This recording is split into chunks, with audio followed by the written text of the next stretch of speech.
Hello guys, welcome back to Sana crafts. ఈరోజు వీడియోలో tick talk క్లిప్స్ని ఎలా డిజైన్ చేసుకోవాలో చూద్దాం.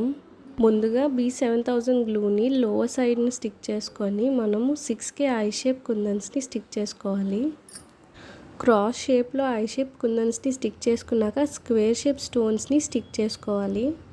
సేమ్ అలానే నెక్స్ట్ కూడా రిపీట్ చేసుకోవాలి. క్రాస్ షేప్లో స్టోన్స్ని స్టిక్ చేసుకోవాలి. వీడియో ఎండ్ వరకు చూసి డిజైన్ ఎలా ఉందో కమెంట్ చేయండి.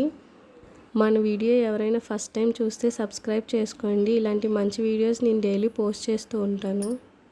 ఇలా ఓవరాల్గా స్టిక్ చేసుకున్నాక 3mm స్టోన్ని సెంటర్లో అండ్ ఎడ్జెస్లో స్టిక్ చేసుకోవాలి. మనకి స్క్వేర్ షేప్ స్టోన్స్ని స్టిక్ చేసుకోవడానికి స్పేస్ లేదు కాబట్టి మనం 3mm స్టోన్స్ని స్టిక్ చేసుకోవాలి. అంతే అండి, డిజైన్ కంప్లీట్ అయిపోయింది. ఈ వీడియో మీకు నచ్చితే లైక్ చేయండి. నేను సింగిల్ పేర్ 50 రూపీస్కి సేల్ చేద్దాం అనుకుంటున్నాను. ఇంట్రెస్ట్ ఉన్న వాళ్ళు వాట్సాప్ నెంబర్కి మెసేజ్ చేయండి, ఆర్డర్ చేసుకోండి. Thank you.